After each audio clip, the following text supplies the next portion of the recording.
Hi guys, my name is Tandile Ngobo, born and bred in KZN, currently in Taiwan, and this is my YouTube channel.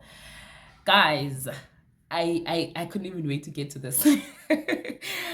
I just want to pass my gratitude. Oh my god, we are above 100 subbies. Boo, boo, boo, boo. I am shocked because I had set a target for myself, of course, and I've reached it way before the time that I'd set it for. Like, I'm shocked, guys. I really am. And this to me is motivation. It really shows me that, okay, whatever you're doing, keep doing it. Some people are actually finding it interesting. Some people uh, find it helpful and stuff like that. So I will keep on doing it, guys. Thank you very much for subscribing to each and every one of you. Thank you very much. And if you are new in this channel, welcome. Do not forget to hit the subscribe button, right? And before we get to it, don't forget to like, don't forget to share, don't forget to comment. In this comment section, the comment section is very busy. I like that. Okay, so today's video is about a sensitive topic, but it's one of the questions that people ask me, and when they do, sometimes I ask myself that, what if there's somebody there that needs to have this answered and they are really scared to approach me because, you know, it's a sensitive topic. And yes, there is information online that speaks about this, but maybe you haven't come across such, so I will bring it to you. And the question is, can I still come to Taiwan and work if I am HIV positive? And I have good news, I have the not so good news, and then I have the bad news, I guess. Maybe it's not really bad, okay? So, right, let's start with the good news first. Can you still come to Taiwan and work? Yes, you can. You can definitely apply and you will get a job. There is no point at which they will say, okay, before we proceed with your application, you need to disclose your HIV status. And if they find that you are HIV positive, then they'll be like, no, because of that, you can't go on with the application. There is no such. Yes, you will be asked to take an HIV test. It comes with, there's 3 sections. You have a medical check that you must do. There's 3 sections, and one of those sections is the HIV test. But that does not affect your application to an extent that you can even do it when you get here, right? So by then you would have had your contract signed and everything. So no, it does not affect your application status. But I think the reason they do it is because of your medical insurance, because you are going to have medical insurance. So I think they just want to know your pre-existing health status in general. Like, what is it that you have, pre-existing diseases and stuff like that, right? So next, I will guys, I'm just saying. Okay, moving on. So the that's the good news, right? That's the great news, right? And then we have the not so good news, which is now when you get here, you will not be getting medication for free. Very unfortunately, ARVs will not be free for the first 2 years of your employment, right? On the 3rd year, they will subsidize you. But I unfortunately couldn't find like what percentage of the medication do they subsidize you for? Do they pay for the whole thing or whatever? But what it says is that for the first 2 years you pay for your own medication, and then on the 3rd year you will then be subsidized going forward, right? And then they did give numbers that you must call should you want to inquire.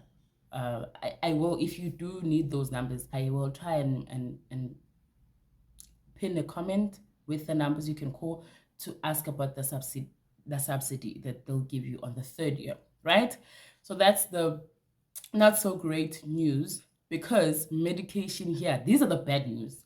Medication, ARVs specifically, are very expensive this side. Like, they are really, really expensive. And what that will do then is, yes, you will get the job, you will work, but your savings, you will not have savings.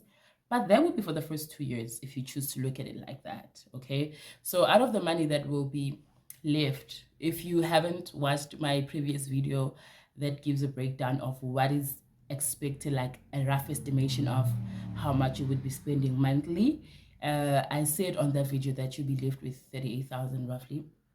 So let's just say you are left with 38,000. Let's take 3,000 and put it aside and say that you'll be keeping that for,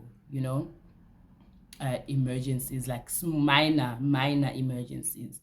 Let's just say you are left with 35,000 MTs at the end of the month. 25,000 of that will go to your medication for each month, because okay, so medication for the whole year is roughly, not roughly, the amount that is on the website, because I did some research for you guys, right? It's 300,000 MTs.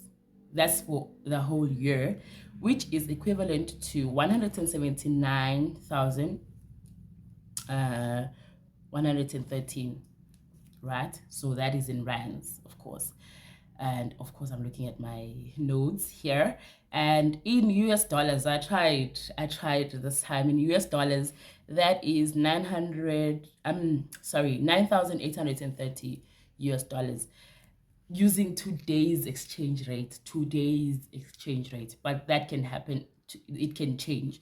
So you can just use the NTs and convert whenever you watch this video.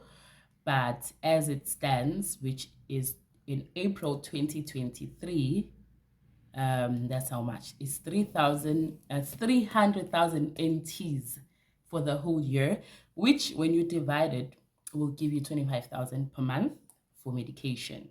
Okay, so as I was saying, that if you are, let's just say, left with 35,000 after your monthly deductions, and if you don't live in the big cities, because if you live in the big cities, and then that will affect, of course, everything, because rent there will be more.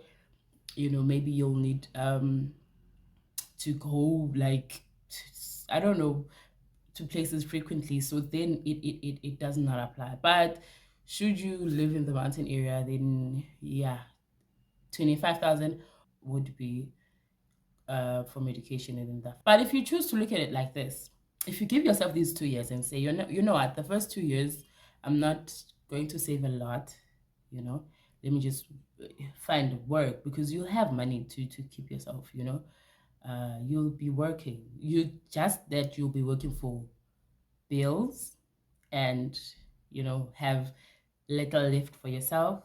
You won't have savings, or a lot of savings, but you'll be working. And then on the third year, then you can start saving up.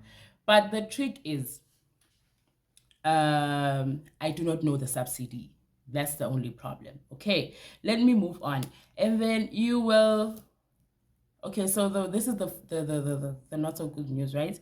Now there are options that you can go for, right? This is now bringing back hope. There are options you can go for. You can opt for having like from wherever you are, going to a doctor. And I don't think public facilities can give you medication in advance. I'm not too sure, but I think with private doctors you can get at least 6 months, because when I read through the document that I was going through when I was doing this research, it did mention that in most cases you will not be allowed with medication that is more than a 6 months supply. But that's not for everything. So then you go and do your research, find out from, you can use the liaison office. I think you can email them and find out how much medication can you bring into Taiwan, in order for you not to then get to customs on maybe the day of your flight, and then they say, no, we can't take these. But from what I read, it said you cannot have more than 6 months for certain medication, which could include ARVs. So if that's the case, right, then you'll come here with 6 months thingy, with medication for 6 months. And then of course you will then have to balsela the medication. So then the option you have for that is you could either choose to go back home, looking at how much money you would have paid monthly, and like the total, which is like 179,113 per year. If you look at it like that, okay, this is how much you would have paid on medication. But if you choose to go back home after every 6 months, then that would mean a return flight ticket at the moment is not more than 30,000 in rands. So instead of 179,113 rands, you then get to spend 60,000 rands per year. You go back, you come back with the medication, you go back for the second time, you come back for the medication. At least you would have saved, some money. You would have saved some money. So you have that option, or you could have it couriered to you. So you come with the first 6 months, and then maybe on the 4th month or the 5th, you can get a courier service that will courier them to you. But also that requires you to do some research, find out whether that is how, because medication, I know that there's certain things they cannot allow in, or this, you need a prescription, because it did say that you need a prescription to bring in large amounts of medication and all of that. So I guess this now requires you to do your part of the research, find out in terms of customs, especially, what can I bring in, how much can I bring in, and then see that, okay, am I going to be able to make this work? Because you really could make it work if you want to. But the only obstacle that may come is things like lockdowns. That will be an issue, because then you are stuck here. Maybe there won't be courier services. But let's just hope and pray that that doesn't happen anymore, guys. We went through so much lockdown already. It's right, And then, okay, the last point is with the subsidy, because I said that you will be. Oh, George, she's in Gisi, guys. Yeah, that I know that some people do not understand Zulu, hence I'm speaking English. Okay, so with the subsidy, you get it on the 3rd year going forward, right? But you cannot get the subsidy if you choose to use the courier method, or you going back home and coming back with the medication, going back home and coming back with the medication. You can not get the subsidy. Why?